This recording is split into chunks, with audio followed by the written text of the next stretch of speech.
Baik, terima kasih. Sebelum saya menjawab, mungkin saya harus memberi penjelasan tentang pengertian deprivasi.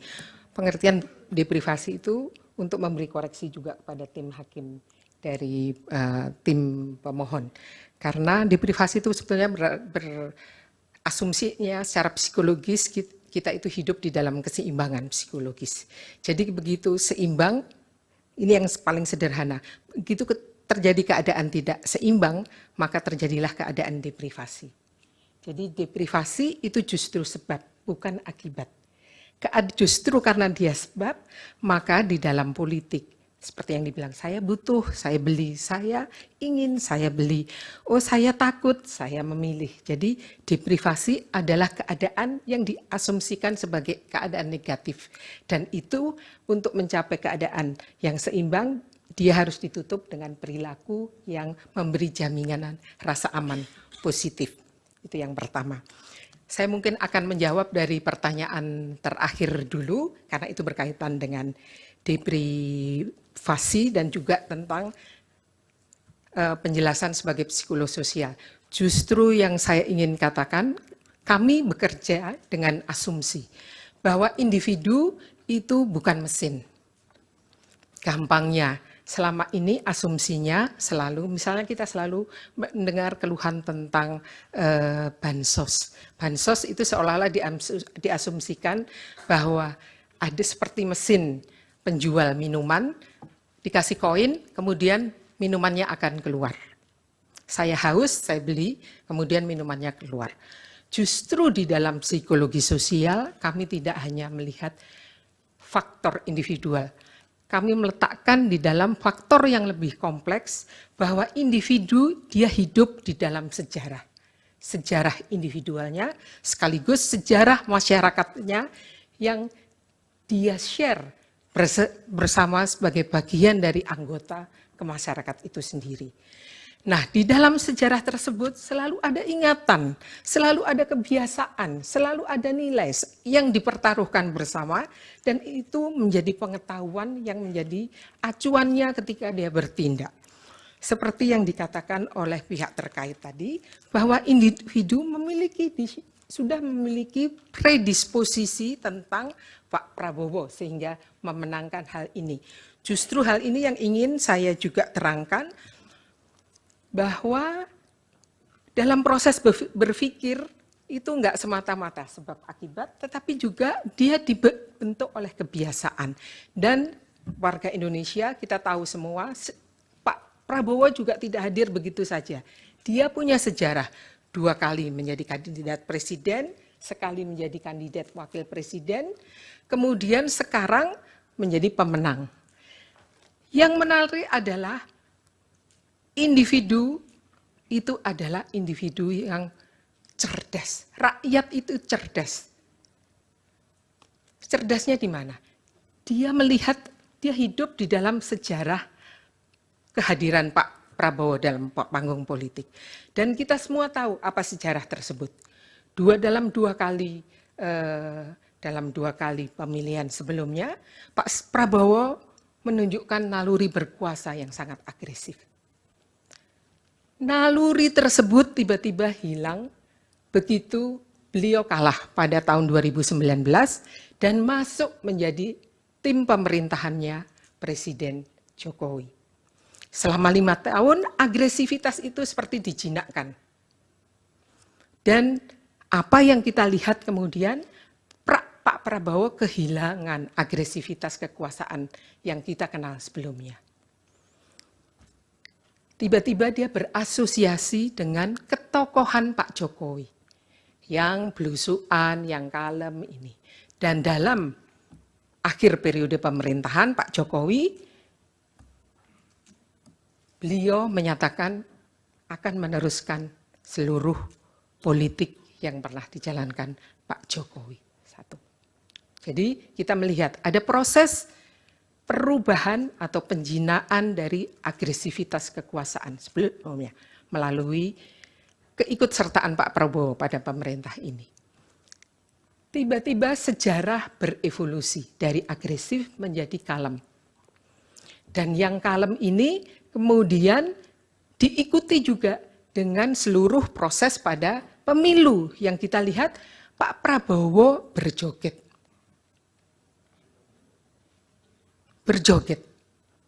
Bahkan ketika beliau diserang pada debat presiden pun, beliau tidak merespon secara agresif. Jadi rakyat tiba-tiba mengasosiasikan, bukan hanya dengan Pak Jokowi, bukan hanya dengan semata-mata dengan bansos dan lain, tetapi juga dengan sesuatu yang nyaman, yang tidak akan mengganggu sebagaimana 2 periode pemilu sebelumnya, di mana Pak Prabowo dianggap akan mengancam, akan menimbulkan ketakutan. Waktunya Ibu sudah. Ya. Boleh saya menyimpulkan sedikit, memberi tambahan? Baik, justru karena beliau menang dalam keadaan seperti ini, cukup dengan berjoget, cukup dengan makatan Mas Anies, kita melihat bahwa sebetulnya rakyat yang cerdas itu, kecerdasannya bukan diisi oleh pengetahuan politik, tetapi pengetahuan kultural, bahwa pemimpin itu nggak perlu pemimpin yang pinter atau pemimpin itu pokoknya yang cool kira-kira. Dan Pak Prabowo kemenangannya justru di situ. Tetapi itu justru masalah untuk saya sebagai psikologi sosial. Karena seperti yang saya bilang bahwa kemenangan ini bukan hanya sekedar kemenangan angka yang akan menentukan 5 tahun ke depan. Dia juga bersambung dengan sejarah politik sebelumnya, sekaligus akan menentukan sejarah masa depan politik Indonesia. Karena kita tiba-tiba menerima kemenangan yang diperoleh bukan dari pengetahuan politik, bukan dari kebutuhan untuk meletakkan kedaulatan rakyat sebagai sebuah rumus kemenangan yang nantinya akan dipraktekkan oleh kandidat-kandidat berikutnya. Hari ini semakin lucu lagi. Kemarin saya sudah ketawa terpingkal-pingkal, sekarang jauh lebih parah lagi. Parah banget. Masa 90 juta suara lebih dari Prabowo mau dibatalkan dengan kesaksian pesan-pesan moral dari Romo. Kan ini kan masalah hukum, bukan masalah pesan-pesan moral. Ya, jadi benar-benar aneh banget ini kuasa hukum mereka. Yang kedua, terus dibawa 2 psikolog. 2 psikolog mau dipakai untuk membatalkan 90 juta suara. Masuk di akal nggak sih? Gue pusing ini praktek hukum yang mana ini coba? Mana psikolog mereka terakhir mengatakan kenapa Prabowo menang? Karena waktu 2014, 2019 dia menunjukkan ingin berkuasa. Tapi pada saat dia masuk tim Jokowi, dia menunjukkan sifat yang sangat cool. Ya, dia menunjukkan pribadi yang sangat cool. Bahkan waktu kampanye pun dia diserang habis itu dia tak tenang. Belum lagi dengan tari goyang-goyangnya, joget-jogetnya. Itu kata psikolog mereka. Malah psikolognya menguntungkan kita. Jadi benar-benar saksi mereka itu malah menguntungkan kita. Makanya saya bilang, ini 03 ini mau kemana sih? Sudah suaranya parah banget, masih pengen menang lagi di MK. Nggak tahu diri apa sih?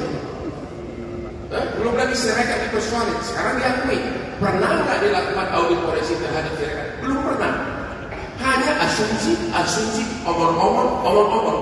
Jadi tadi dikatakan bahwa Sirekap ini dimaksudkan untuk membuat satu proses yang jauh lebih baik.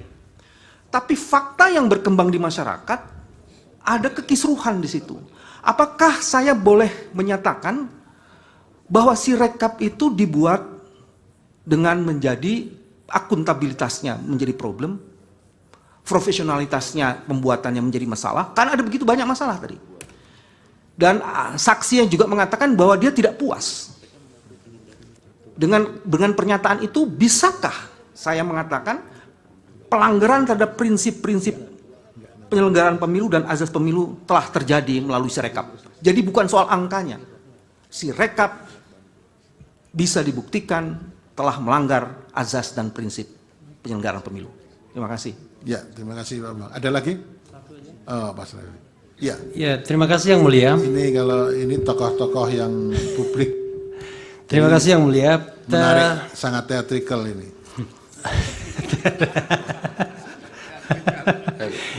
yang teatrikal tuh di sana, di sini enggak. Di sini substansi ya. Silakan Jadi, Pak Refli. ya, terima kasih Yang Mulia. Saya satu saja pertanyaan ya.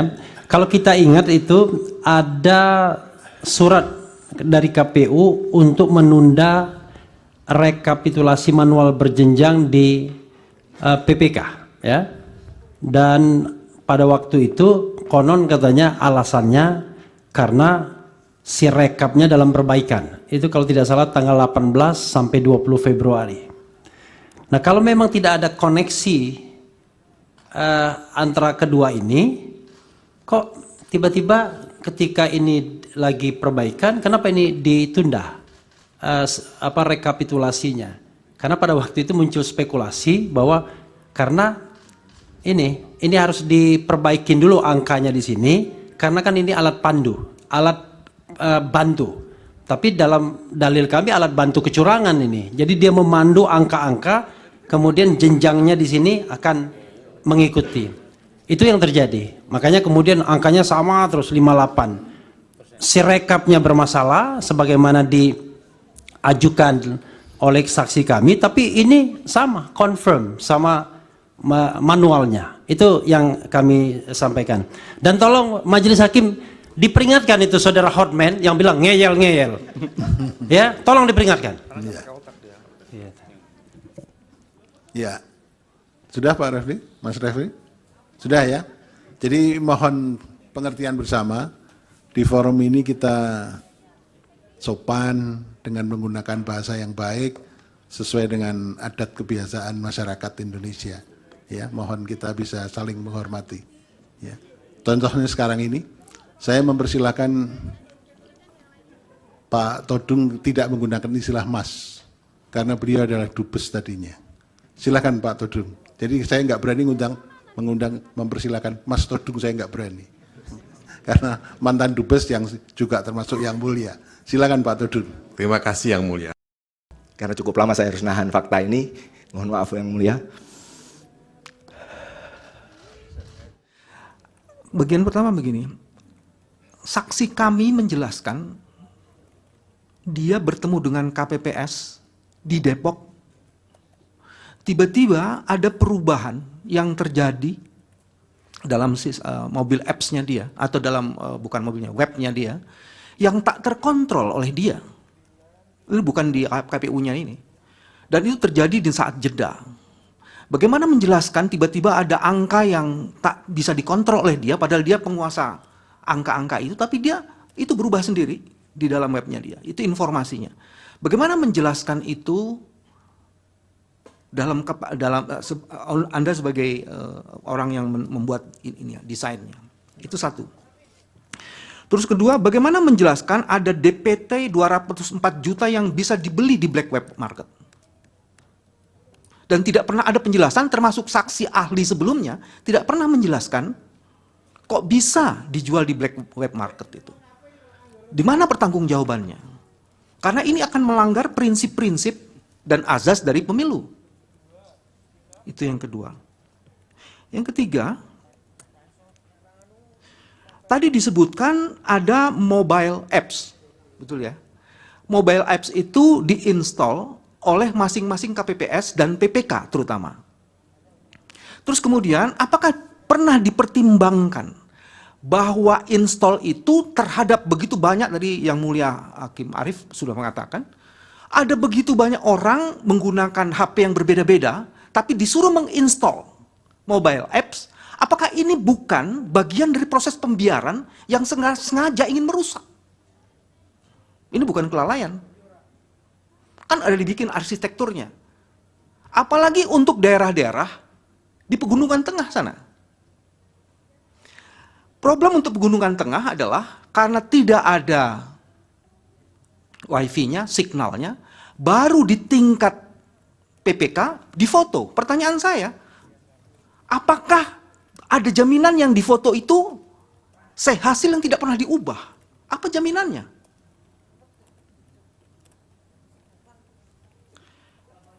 Yang paling menarik tadi saya kaitkan dengan ahli yang tadi. Ahli mengatakan Kalau sudah selesai si rekap ini udah nggak ada gunanya, dihapus saja. Apa kami tidak melanggar undang-undang kearsipan? Data itu perlu dilihat supaya kita bisa terus menjaga akuntabilitas dari proses itu. Mungkin kalau ini bisa dijawab. Nah, yang selebihnya adalah kami pernah membuat surat kepada KPU, bahkan yang terakhir tanggal 12 Februari, untuk dilakukan audit IT. Karena saya ingin lanjutkan ke pertanyaan saya. Saksi, apakah sebagai desainer Anda meyakini desain yang Anda bikin itu sama sekali tidak punya cacat? Dan audit itu menjadi sesuatu yang sangat penting untuk mengkonfirmasi dan memvalidasi apakah ada cacat yang dibangun dalam sistem itu. Kalau yang menjelaskan pembuatnya sendiri, tentu dia akan mengatakan saya hebat-hebat aja. Tapi kenapa itu tidak dilakukan audit padahal itu berkali-kali diminta? Kenapa menurut saudara? Apakah saudara tidak mau diaudit? Atau KPU-nya yang tidak mau diaudit? Atau dua-duanya? Cukup Pak Bambang, ada yang lain? Iya. Ada bukti di 151 majelis yang akan menjelaskan.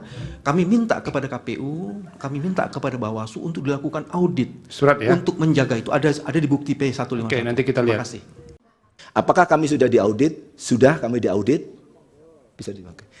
Ada 2 lembaga yang melakukan audit. BRIN telah melakukan audit dan BSSN telah melakukan technical assessment. Karena cukup lama saya harus nahan fakta ini, mohon maaf yang mulia. Ya.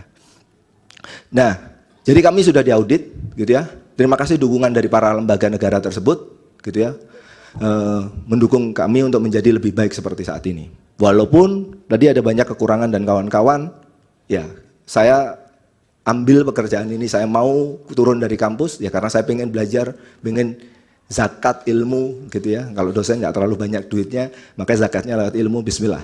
Jadi Bawaslu tidak bisa memaksa lembaga lain untuk mengeksekusi dugaan pelanggaran di luar kepemiluan. Di era saya itu banyak sekali ASN kita rekomendasi ke KSN. Tapi kita tidak punya instrumen ya untuk bisa quote and quote memaksa KSN untuk menindak aparatnya itu. Ya, ada beberapa kasus rekomendasi Bawaslu terkait tidak netralnya ASN disimpan dalam laci. Kalau dia terpilih ya dianggap kasih peringatan ringan. Jadi itu mungkin kelemahan.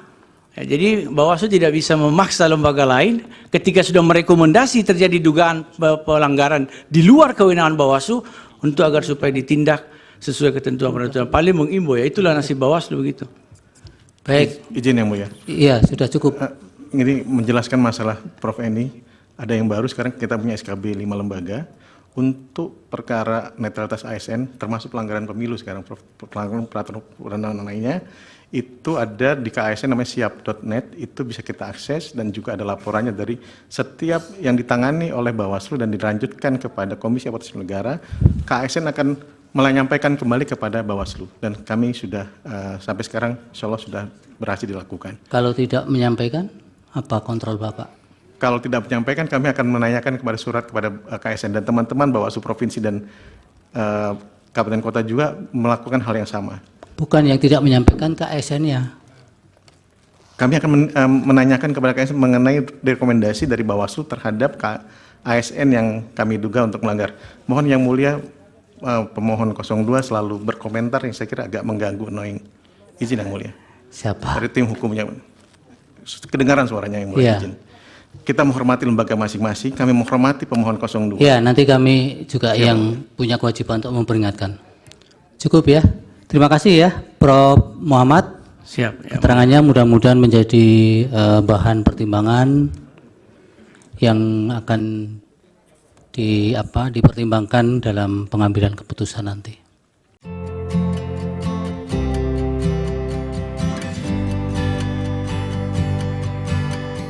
Kuasa hukum Prabowo Gibran Yusril Mahendra sempat menyinggung dana desa yang dibagikan oleh kakak Cawapres Muhaimin Iskandar, Abdul Halim Iskandar. Yusril mempertanyakan apakah pembagian dana desa ini mempengaruhi suara Anies Caimin di Pilpres 2024. Hal ini langsung direspon oleh pihak Partai Kebangkitan Bangsa. Mulanya Yusril mempertanyakan mengapa saksi ahli kubu Ganjar Mahfud hanya fokus pada petahana, yaitu hubungan antara Presiden Joko Widodo dengan Gibran soal penyaluran bansos. Ia lantas menduga ada hal lain yang luput dari pantauan. Yusril kemudian memberi contoh, yaitu soal penyaluran dana desa yang dilakukan Abdul Halim Iskandar. Diketahui Abdul Halim Iskandar menjabat sebagai Menteri Desa, Pembangunan Daerah Tertinggal dan Transmigrasi Indonesia. Jika harus dikaitkan dengan petahana, menurutnya pasangan Anies Muhaimin pun dapat dikaitkan dengan petahana Abdul Halim. Pernyataan Yusril lantas ditanggapi oleh Wasekjen DPP PKB Syaiful Huda yang menilai pernyataan itu hanya pengalihan isu. Pasalnya, Abdul yang menjabat sebagai menteri merupakan seorang pembantu presiden. Dengan begitu, kebijakan menteri selaras dengan implementasi dari visi misi seorang presiden. Termohon cukup. Dari pihak terkait ada? Silakan. Terima kasih Yang Mulia. Saudara ahli, mungkin saudara ahli fokus kepada petahana. Dan kalau petahana tidak maju, orang yang disupport oleh petahana itu, bansos akan berpengaruh kepada meningkatnya dukungan kepada petahana atau orang yang didukung oleh petahana dalam proses pemilihan. Di negara kita ini, mengapa harus fokusnya itu hanya pada petahana? Mungkinkah ada hal-hal lain juga yang sebenarnya luput dari perhatian kita? Sebagai satu contoh misalnya penyaluran dana desa. Dana desa itu 1 miliar per desa. Jumlah desa di negara kita ini 83.971 desa. Dan ada pendamping desa ya, yang langsung itu di bawah kontrol dari Menteri Urusan Desa. Apakah saudara ahli juga bisa melihat kaitannya misalnya Menteri Desa itu adalah adik dari saudara Muhaimin Iskandar. Kalau dikontekskan dengan Jokowi dengan Gibran, apakah tidak relevan mengaitkan Muhaimin Iskandar dengan adiknya yang Menteri Desa yang menguasai penyaluran dana desa ini? Mengapa hal ini luput dari perhatian?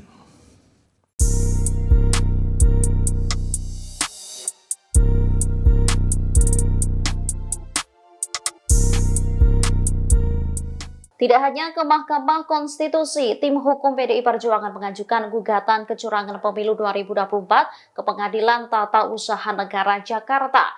Merespon hal itu, Cawapres terpilih Gibran Rakabuming Raka memberikan respon santai. Diketahui gugatan tersebut diajukan pada Selasa 2 April 2024. PDIP menggugat Komisi Pemilihan Umum ke PT UN karena KPU dianggap melakukan perbuatan melawan hukum dalam proses penyelenggaraan Pilpres 2024, yakni terkait penerimaan pendaftaran Gibran Rakabuming Raka sebagai cawapres dari Prabowo Subianto. Dikonfirmasi pada Rabu 3 April di Solo, Jawa Tengah, Gibran memberikan tanggapan santai.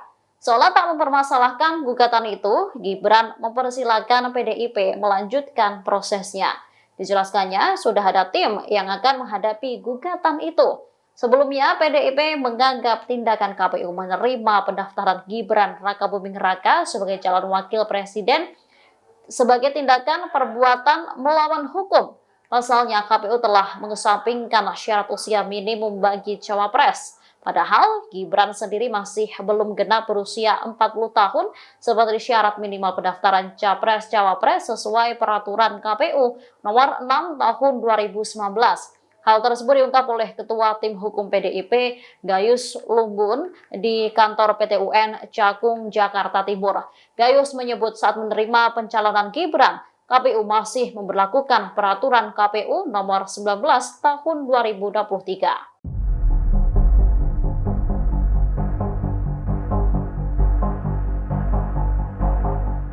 Tim hukum Ganjar Mahfud menduga jika banjir bansos yang dilakukan Presiden Joko Widodo jelang pemilu 2024 digunakan untuk mendongkrak suara Prabowo Gibran. Mereka lantas berharap Mahkamah Konstitusi bisa menghadirkan Presiden Jokowi dalam sidang sengketa Pilpres 2024. Hal ini disampaikan oleh Ketua Tim Hukum Ganjar Mahfud Todung Mulya Lubis selesai sidang pada Rabu 3 April. Todung menilai dugaan pengerahan bansos oleh Istana untuk pemenangan Prabowo Gibran dapat dituntaskan dengan MK memanggil Presiden Jokowi. Pasalnya, Presiden bertanggung jawab atas pengelolaan negara hingga dana bansos. Kehadiran kepala negara nantinya untuk memberikan keterangan.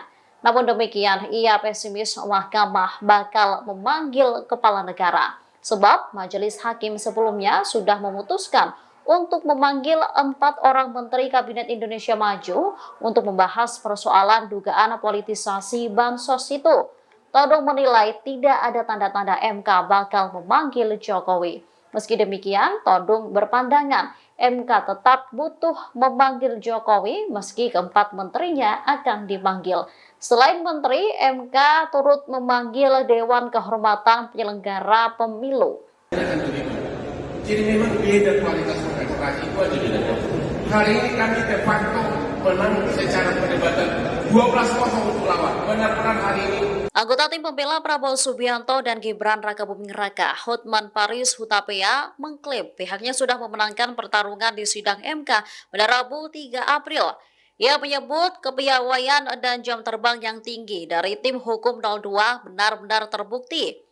Pengacara kondang itu menegaskan secara de facto pihaknya memenangkan perdebatan dengan skor 12-0. Pernyataan Hotman Paris langsung ditanggapi tim hukum Amin, Refli Harun. Ia balik memberikan sindiran dengan menyebut jam terbang tim hukum 02 tinggi namun jarang ke MK. Sebelumnya, keduanya juga sempat bersih tegang lantaran Hotman Paris menyebut kubu 03 ngeyelan. Hari ini terbuktilah kepiawaian jam terbang tinggi dari tim lawyernya 02 ini. Benar-benar terbukti. Kenapa? Perdebatan kali ini 100% dimenangkan oleh kami. 12-0 untuk lawan. Kenapa? Kan salah satu inti gugatannya menyatakan bahwa hasil keputusan final suara tersebut cacat karena katanya berasal dari Sirekap yang curang. Ternyata yang diumumkan oleh KPU itu bukan dari Sirekap, tapi perhitungan manual dari mulai kecamatan dihitung berjenjang sampai provinsi, kemudian dihitung semuanya. Final barulah kemudian dimasukkan ke Sirekap. Jadi bukan Sirekap yang jadi pegangan, tapi perhitungan manual. Jadi setiap berjenjang, benar-benar perhitungan manual. Bahkan tadi salah seorang hakim, yaitu yang mulia Pak Arif, mengatakan, ngapain kita capek-capek bicara Sirekap kalau ternyata perhitungan final suara itu adalah berdasarkan manual dan berjenjang. Hakim aja menanyakan begitu. Jadi memang beda kualitas demokrasi itu aja bedanya. Hari ini kami de facto menang secara perdebatan 12-0 untuk lawan. Benar-benar hari ini sebagian besar kesimpulan itu sudah terpatahkan. Terpatahkan kedua apa? Kemarin kan 01 dan 03 mengajukan saksi ahli ITE untuk membuktikan Sirekap itu tidak benar. Itu nggak ada kurangnya lagi karena Sirekap kan nggak dipakai. Berarti semua saksi ahli ITE mereka itu berguguran. Terpatahkan semua karena Sirekap ternyata nggak dipakai untuk menentukan hasil pemilu. Kalau begitu sudah 20-0. Jadi kawan-kawan semua, ya, itu bedanya orang jam terbangnya tinggi, tapi mendarat di MK-nya jarang. Nah kita ini mendarat di MK-nya sering. Jadi ada dua hal yang ingin saya sampaikan dan nanti akan ditambahkan oleh teman-teman, ya. Pertama adalah saya menangkap paradoks dari ahli yang diajukan oleh KPU yang bicara soal Sirekap tadi. Kenapa paradoks? Coba lihat. Sepertinya everything is okay, ya kan? Semuanya, wah kalau A, B, C dan lain sebagainya seolah sistem itu sempurna. Tapi yang terjadi adalah banyak sekali kan kesalahan. Sampai 154.541 kali perbaikan. Itu per tanggal 27 Maret, per tanggal 27 Februari. Kalau dilanjutkan lagi, itu yang namanya perbaikan sampai 400.000 kali. Jadi kalau ada sebuah sistem yang angkanya diperbaiki sampai 400.000 kali, tiba-tiba developernya mengatakan seolah-olah everything is okay, itu kan nggak masuk akal. Makanya kami katakan Sirekap ini alat bantu, alat memandu, yaitu memandu kecurangan. Salah satu indikatornya misalnya, ketika kita tanyakan soal bagaimana perhitungan manual itu di tingkat di BPK, kecamatan, itu karena Sirekapnya lagi perbaikan. Waktu itu kan ada kecurigaan dan wah ini untuk memarkup pihak-pihak tertentu, termasuk ada partai tertentu. Jadi kami tetap yakin bahwa Sirekap itu bermasalah, dan kalau tidak bermasalah, tidak tertarik Hakim Mahkamah Konstitusi untuk membahas lebih lanjut dan lebih lama. Download Tribun X sekarang, menghadirkan lokal menjadi Indonesia.